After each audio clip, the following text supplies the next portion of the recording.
Good morning, everybody.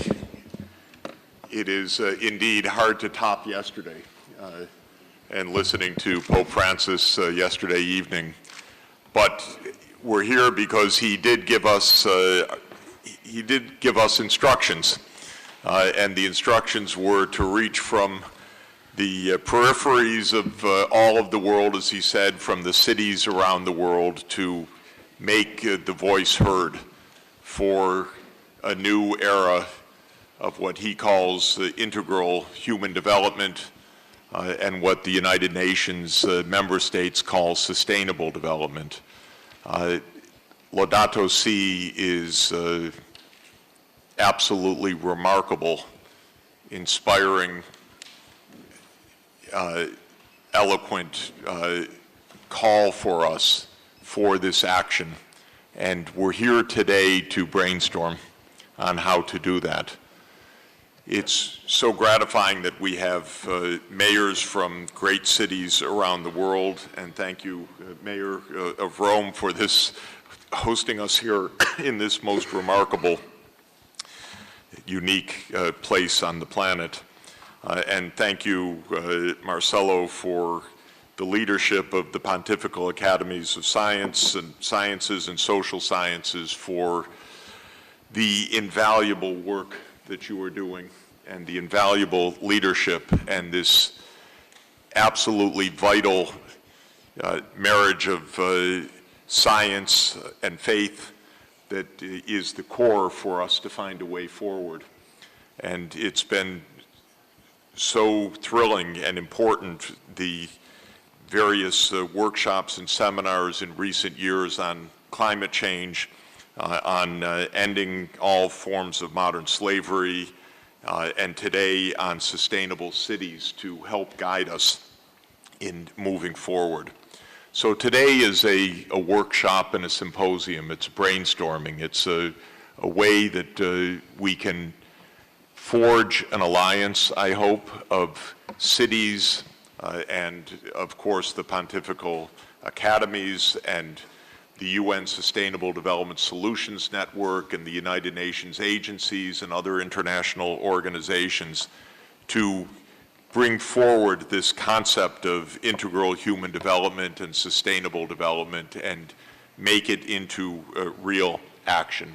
And I want to talk in the opening of today about those themes. What's at stake? And what are the specific challenges we face? What are the detailed problems that need to be analyzed and solved for us to be able to move forward? What is sustainable development? Well, I hope you don't mind that you have a 600-page explanation on your tables for many of you. I hope those of you who want will enjoy that, but I'll give you a one-sentence definition as well. And the one-sentence definition is that sustainable development means economic development that is socially inclusive and environmentally sustainable. So we sometimes say it means the triple bottom line. It means that the economic, social, and environmental objectives are all put on a par. As Pope Francis constantly reminds us, that's not how the world works today. The world works today that only the first of those, the economic dimension, and especially the profit dimension, is put above all else. And it's leading us to a system that doesn't work for human well-being. It doesn't work for social inclusion, and it doesn't work for environmental sustainability. So the idea of sustainable development, as formally adopted, and quite remarkably so, by the 193 member states of the United Nations, is to put the economic, the social, and the environmental objectives of a proper and good life and the common good for the common home on an equal par. In Laudato Si, Pope Francis calls this integral development, integral human ecology, integral human development, integral human and sustainable development. He gives it several terms. they all come to an integrated vision in which a good life and a proper life and the common good is directed towards the common home, towards social inclusion, towards a preferential option for the poor, as the church has always taught, and towards protection of the natural environment. The path to sustainable development surely passes through the cities. As the Monsignor has just said, the cities are already the locus of 80% of the world's output, and that share will continue to rise. Of course, we don't neglect the rest because we need all the rest in an integral manner for our survival, for our food supplies, for our health. But the economy of the world is in the cities dynamically, and the innovations, the technological breakthroughs that we're going to need are, to an overwhelming extent, discovered and innovated and developed in the cities. So the cities are already more than half of the world's population, and soon will be 70% of the world's population by perhaps 2030. They are estimated to produce 80% of the world output. The cities are the hubs of innovation and job creation. And the cities have the capacity, they have the potential to ensure inclusive and sustainable growth grounded in ethics and in smarter systems. Smarter systems means technologies and modes of behavior and institutions that put sustainable development at the core. Cities can grow rapidly these days, and this means that design and planning and thought ahead is vital. A few of you may have seen Shenzhen, China in its early days, a bucolic city of 23,000 farmers and family. And this is what Shenzhen looked like looking out to the Shenzhen little city in 1980. This is what Shenzhen looks like today. Shenzhen now has 25 million inhabitants. It has grown from 23,000 to 25 million. It shows that economic growth is possible and indeed dynamic. And this is something I'd like to remind people. The world economy is growing, and it's growing rapidly. And even when there are areas of crisis, the world economy is growing between 3% and 4% per year. That means that it's doubling at a generation scale, a doubling time of roughly 20 years. We're now at $106 trillion world output. We will be at $200 trillion world output roughly by around 2035 on the current trajectory. So the key of economic growth has been found.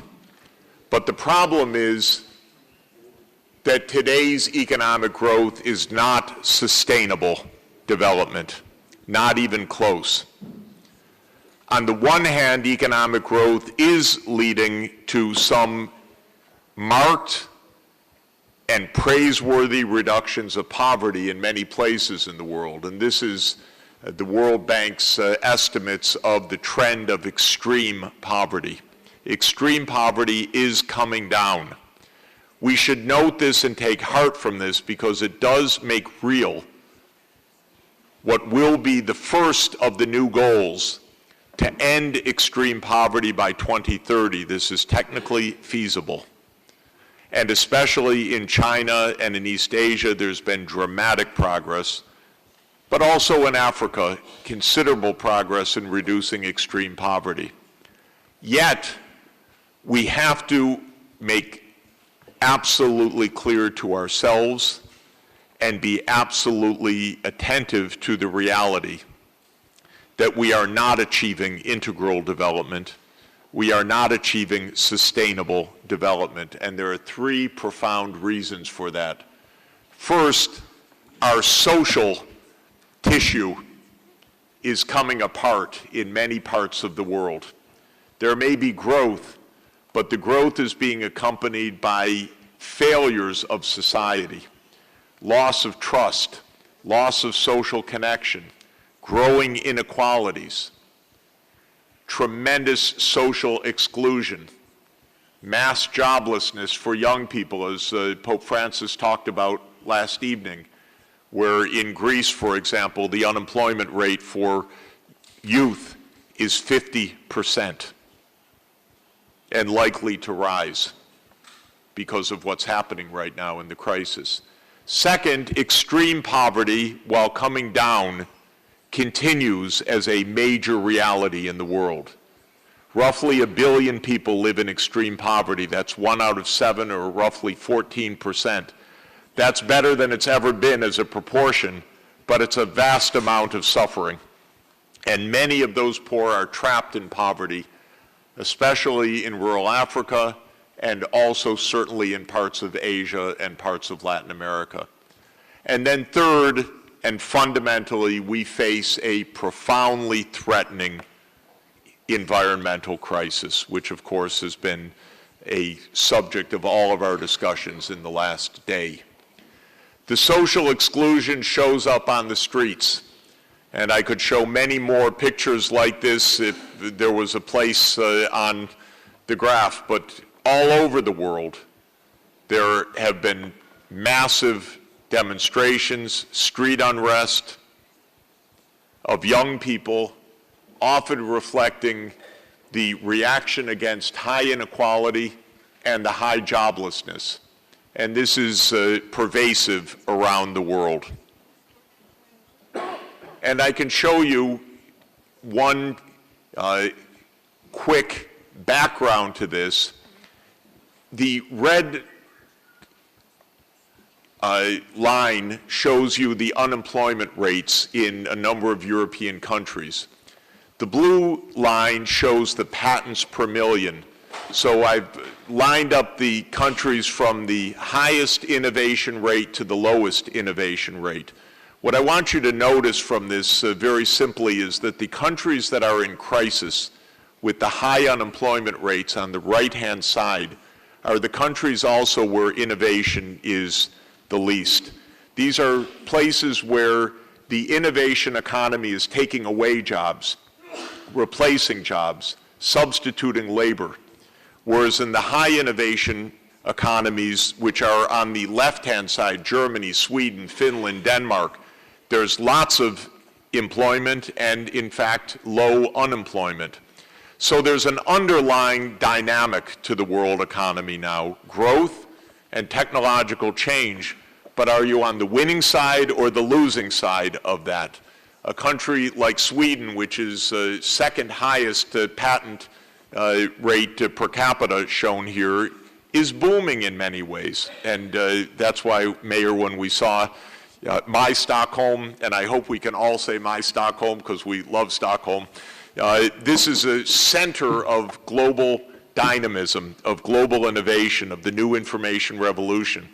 But a country on the right-hand side, look at Greece or Portugal or Slovakia or Croatia or Bulgaria, there's not patenting innovation taking place, so there's a lot of unemployment that is actually taking hold in those places. I'll come back to an implication of that for cities in just a moment.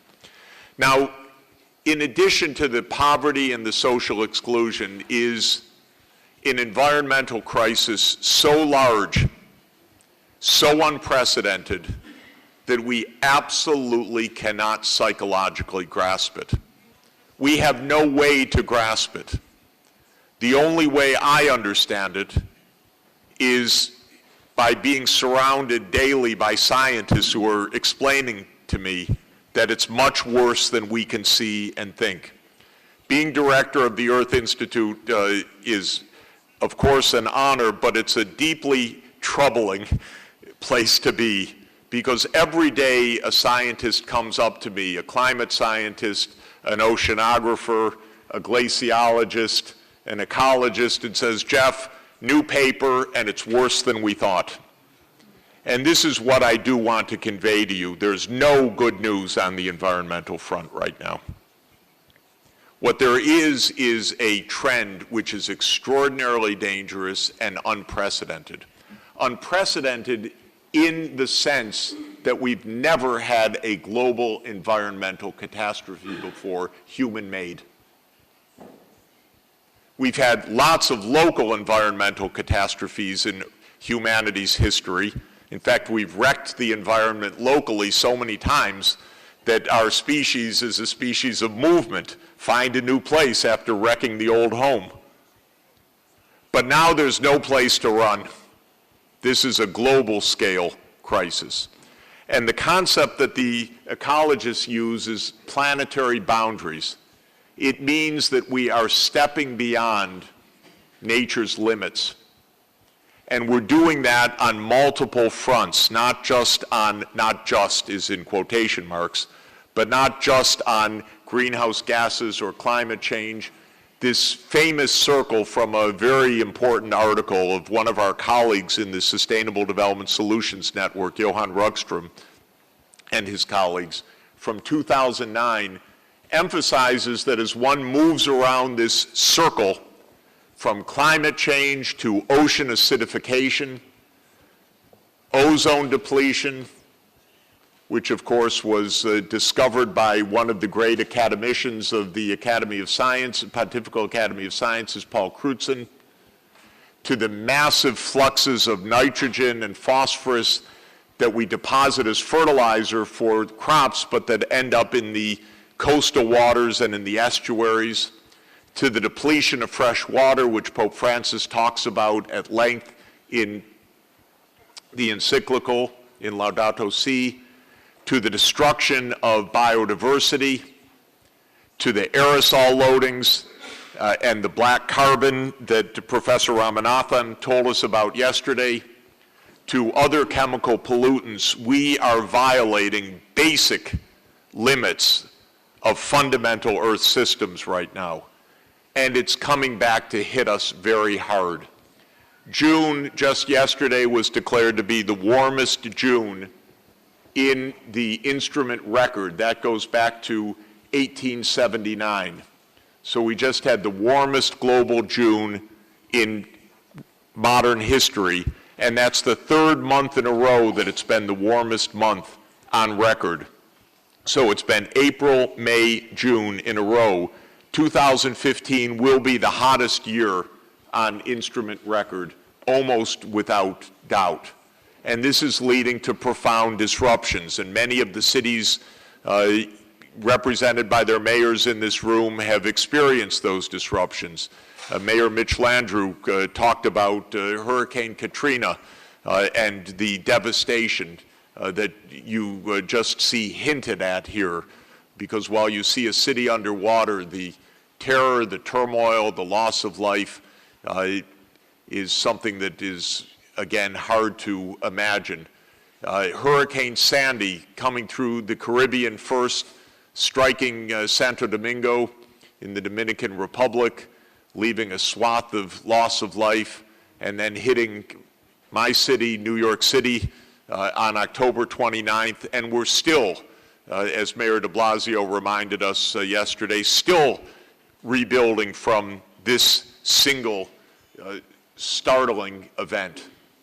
And I just took a picture of the marina on Brant Beach to remind that the rich as well as the poor paid the price, although the poor are the ones that suffer with their lives primarily. But every place was a place of devastation on that weekend. We had in the Balkans last year the greatest floods in hundreds of years. And I was with our dear colleague Vuk Jeremic, whom you'll meet just in a few minutes, who was helping to find some emergency response to floods that were unprecedented in 500 years in Serbia, in Bosnia, in this region. And you see this part of Bosnia under the water in May 2014. Look at the receding of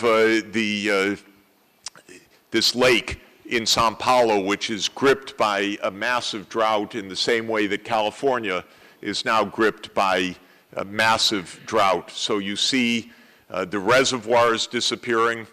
Sao Paulo put out water cisterns to collect rainwater for whatever could be done to limit or to capture the water. Those cisterns turned out to be breeding sites for Aedes aegypti mosquitoes, which have given vent, therefore, to a dengue epidemic in the city. This is what happens when we violate the planetary boundaries, which we're doing, which is that we're seeing huge, unprecedented, intense, massive dislocations. This is one of the water reservoir dams of Sao Paulo, and that's a year ago, and it's been another year and a half of drought, just mildly broken recently. And California, of course, and Governor Brown, who will speak with us in just minutes, talked to us yesterday about the intense drought which has gripped California. And my colleagues at the Earth Institute 2 months ago published a study in the Proceedings of the National Academy of Sciences showing the likelihood of mega droughts all through the U.S. Southwest and the Plain States by the end of the 21st century on the current trajectory. Mega droughts mean 10-year-long droughts. So this is what we are building. And this is something that is, if you're not worried enough for the moment, let me worry you some more. My climate guru at the Earth Institute, Professor James Hansen, who's one of the world's great climate scientists, has published a paper this week talking about a basic reality. And the basic reality is the following. The last time that Earth was 2 degrees Celsius warmer than the pre-industrial level, and we're halfway there now, was what's called the Eemian period of 130,000 years ago, was the previous interglacial period. During that period, less than 2 degrees C, not even 2 degrees C, the sea level was about 6 meters higher than today. And what Professor Hansen is discussing in his paper published this week are the physical processes that are already putting into motion the massive rise of ocean levels much faster than the IPCC has recognized. And what's happening is depicted in this diagram. I won't go through it at length, except to say what you're seeing here is part of the West Antarctic ice sheet. And the West Antarctic ice sheet is the giant mass of ice that, if it falls or breaks into the Southern Ocean, will raise the sea level by meters or tens of meters. It's held back by an ice shelf. The ice shelf is floating on the water and also connected beneath the water to the continental shelf. What's happening through complex geophysical processes, but basically warming, is that the ocean water is warming the ice shelf from below. It's not melting it from above, it's warming it from below. It's dislocating the connection with the continental shelf, and also thinning the floating piece of the ice shelf. This is a buttress, and look at the flying buttresses around St. Peter's. Take away the buttresses, you don't keep the architecture.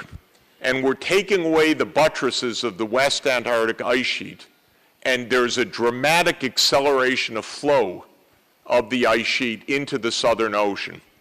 And if this happens calamitously, and the scientists cannot put a timestamp on it, but it's not millennia, and it could well be decades, then the world's major cities on the coast, my New York City, my Stockholm, and most of the world's largest cities, by the way, will find themselves unmanageable because 5 meters is not manageable.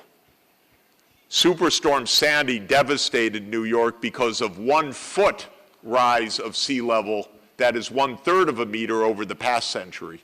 But now we're talking about several meters. And this is what we would lose according to the NASA modeling. And if you look closely, that's a lot of your cities.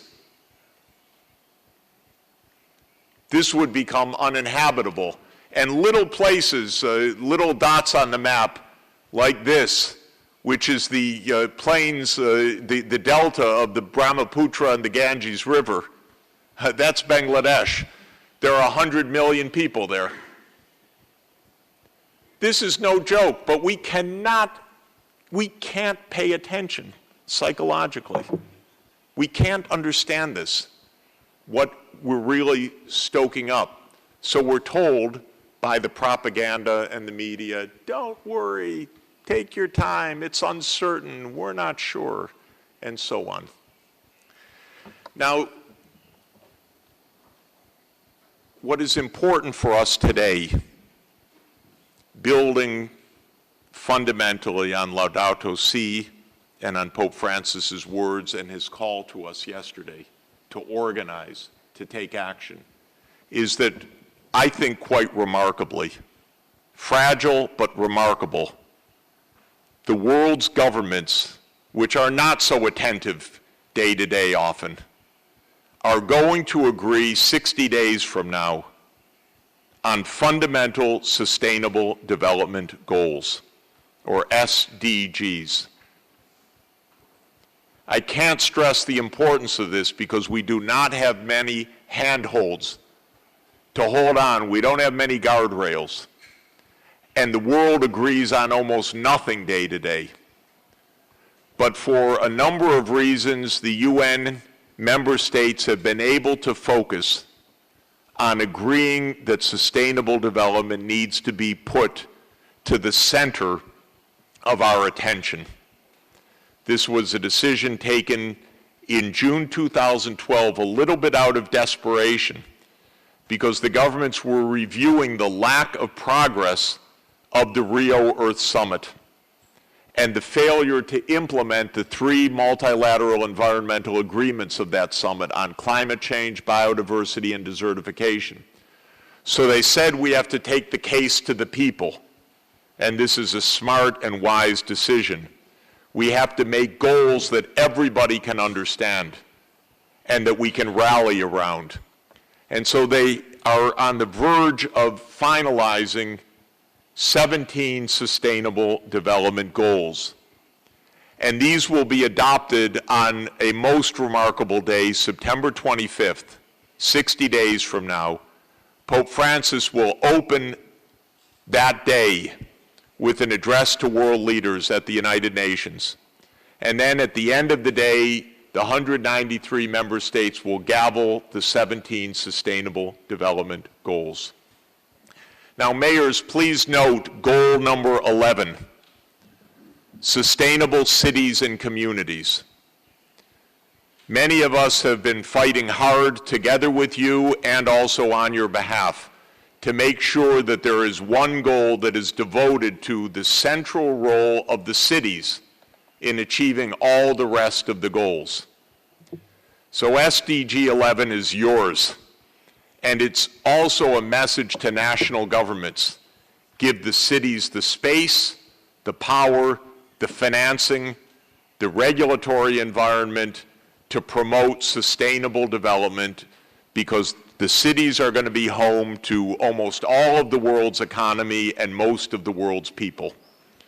This is an invitation, but it's also, I would say, an exhortation to have the cities take the lead on propounding pathways to sustainable development.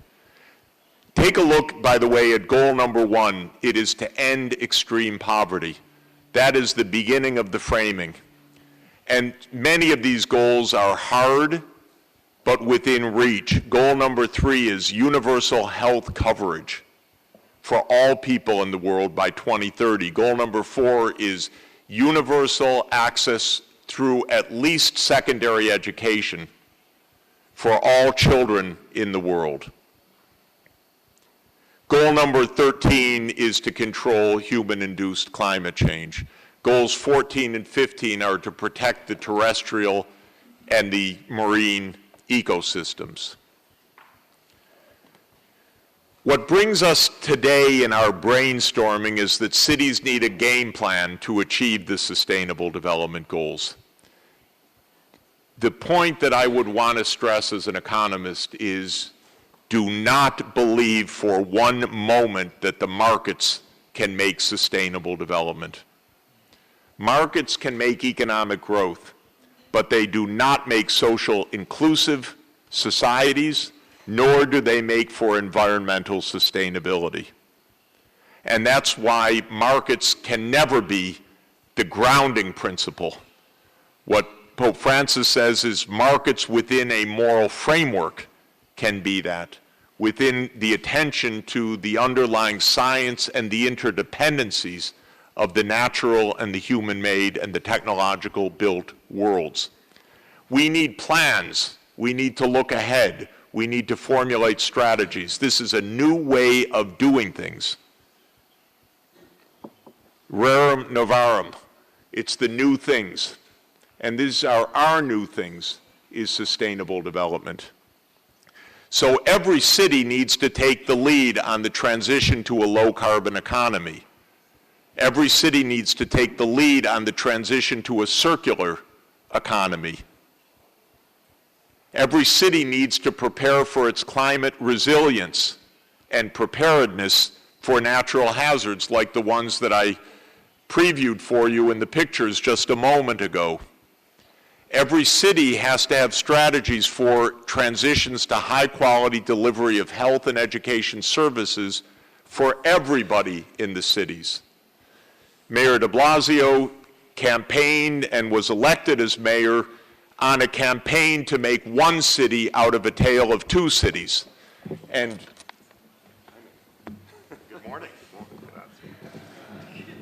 You say it, I'll show up. you see how well choreographed we are? And you can go to some of New York's finest medical centers right now, greatest centers of health science and biomedical science around the world, and yet the communities around it are filled with unmet disease burden. Cardiovascular disease, massive obesity, massive amounts of hypertension, massive amounts of adult onset diabetes. And these medical centers don't even necessarily have in their minds that they are responsible for these communities. They're responsible for research in their patients, they think, not necessarily for the communities around them. Cities need to make a transition to smart, ICT-enabled transport networks, logistics, security, and on many other fronts. And we have new capacities to do this that are, of course, unprecedented. And of course, cities need sound finances to invest in sustainable development, and that means new financing models, and new relations with state and national government, and new forms of capturing value, and new forms of mobilizing private financing as well. Let me speak very quickly about decarbonization. It's one of the fundamental themes. We need not only to reduce carbon emissions, we need to get to zero carbon emissions by around 2070. So we need to go to zero. The IPCC tells us that the 2 degrees Celsius boundary requires reaching zero worldwide by 2070. And that only gives us a 2/3 chance of staying below the 2 degrees C. So that means energy efficiency, of course, new building codes, new building design. It means fundamental decarbonization of the energy system, of electricity in particular. And it means, of course, switching from the internal combustion engine, from boilers, from furnaces, to heat pumps, and to electric vehicles. So we need to electrify the cities, and we need the power generation to be on essentially a zero carbon basis. This is much more than going from coal to gas, as some people in my country believe. Gas gets you to about 500 grams per kilowatt hour. We need to get to 50 grams, not 500, 1/10 of what gas can offer by 2050, and to zero by 2070. We're going to need to strand oil, gas, and coal reserves. This is the hardest thing psychologically to do. That means keeping what now counts as wealth underground, because there is no safe place for these reserves to be burned. It's just not possible. And even with carbon capture and sequestration, if that were to be adopted, it would only cover a small amount of what is actually potentially burnable. So we have to make a transition not by running out of resources, but by choosing a different approach. That's very hard. That brings us to innovation. We need to innovate, and that brings us to cities, because cities are the hubs of innovation. This is one map from recent accounting of the largest centers of patenting in the United States. We see this very large power of innovation in California and in the East Coast, and these are city-based. When you talk about innovation, you don't show countries, you show the metropolitan areas that are hosts of this kind of dramatic innovation. And worldwide, a recent mapping showed a map like this worldwide of this is a patent count basically from 2009. But I want to point out how much of the world's not part of this right now. And given what I showed you earlier about how high unemployment is associated with lack of innovation, every city here in rich countries and poor countries has to become an innovation hub. Every city has to take care to make a marriage with its universities, and the universities with its business community and with its financial community. We all won't have Silicon Valleys, but we all can create the kind of innovation dynamics that are vital for not only productive economies with high employment, but for solving the problems of sustainable development. Because to go to deep decarbonization, or to close the industrial cycle, or to go from waste to energy in a safe way, or to provide universal high-quality health and education access requires innovation. It's not off the shelf. And you can't learn it from others to an important extent. Of course, there's diffusion of technology and best practice, but there also has to be homegrown innovation. So just to conclude, this brings me to the network that Secretary General Ban Ki-moon created 3 years ago, a network of knowledge that I want to make sure you mayors know is at your service. It is at the service of sustainable development and the service of sustainable cities. The Sustainable Development Solutions Network is a network of hundreds of universities around the world that is being built to support the process of implementing and achieving the Sustainable Development Goals. There are national and local and regional chapters being created all over the world in all continents. And the network, which I am privileged to direct on behalf of the Secretary General, brings together engineers, biologists, ecologists, economists, scientists, business leaders, and civil society leaders to find practical approaches to solving these problems. And this will take years. This is actually generational challenges. This is not year-to-year challenges. decarbonization is going to require 40 or 50 years to complete, but it has to be started now and it has to be conceptualized now. The SDSN, as we call it, the Sustainable Development Solutions Network, has a leadership council. Monsignor Marcelo Sanchez-Sorondo is one of our members, of which we're extraordinarily proud and thrilled. This gives us a strong connection with the Pontifical Academy of Sciences and the Pontifical Academy of Social Sciences. This is exactly the fit that the world needs and that we so much want and admire and benefit from.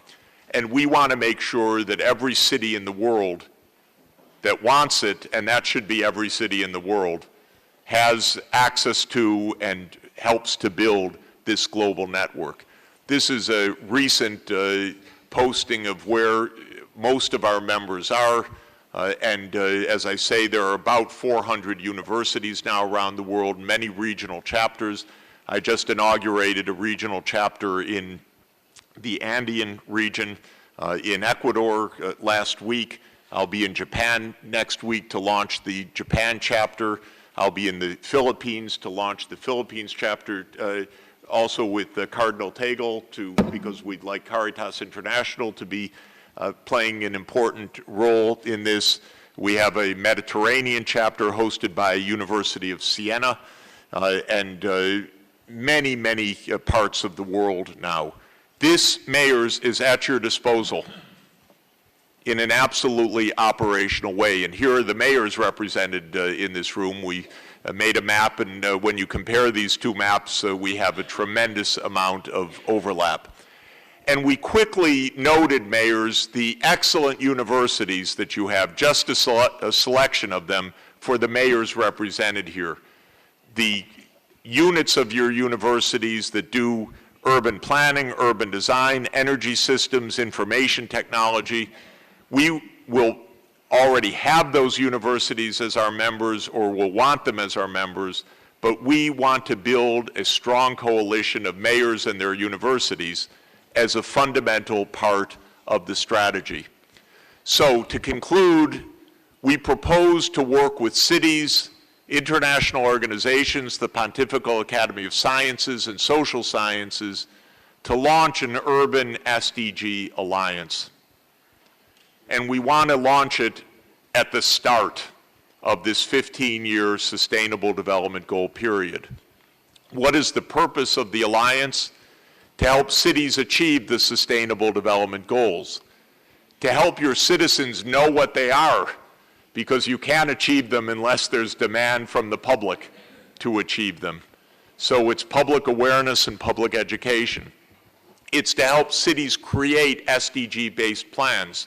And I'm thrilled that One NYC, which Mayor de Blasio will talk about in a moment, is a brilliant template for exactly that, because it is a sustainable development goal plan before there were sustainable development goals.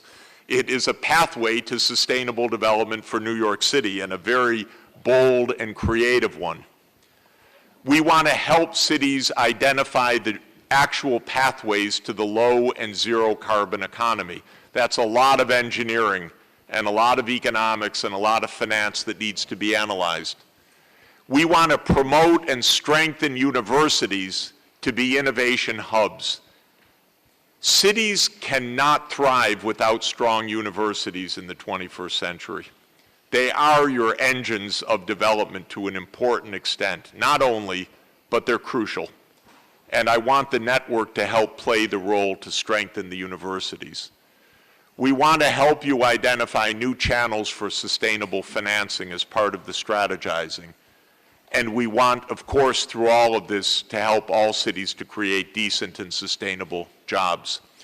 We will soon go live with a website that is essentially getting started with the SDGs, so it's kind of a tutorial that can help staff, members of urban staff, members of the universities to get started with the Sustainable Development Goals.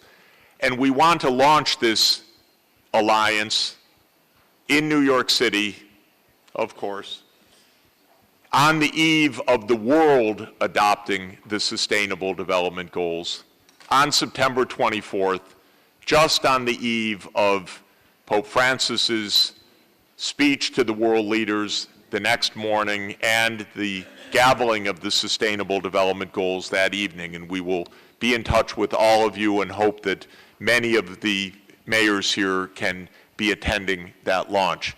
We also look forward to working with UN Habitat and Jean Clos, who's here, a great leader of UN Habitat and the former mayor of one of the world's most wonderful cities, Barcelona, and we all want to learn how you do that magic, to help make Habitat 3, which is the great meeting of cities and great meeting of human settlements, which will be in Quito next year, to be an absolute success for the world, because this will be the first of these meetings in the new Sustainable Development Goal era. Of course, this is our inspiration. He has pointed out why we need this. Pope Francis says in Laudato Si, interdependence obliges us to think of one world with a common plan. Yet the same ingenuity which has brought about enormous technological progress has so far proved incapable of finding effective ways of dealing with grave environmental and social problems worldwide. A global consensus is essential for confronting the deeper problems which cannot be resolved by unilateral actions on the part of individual countries, and I may add, and cities. So we are here today to brainstorm on that common plan for our common home. Thank you very much.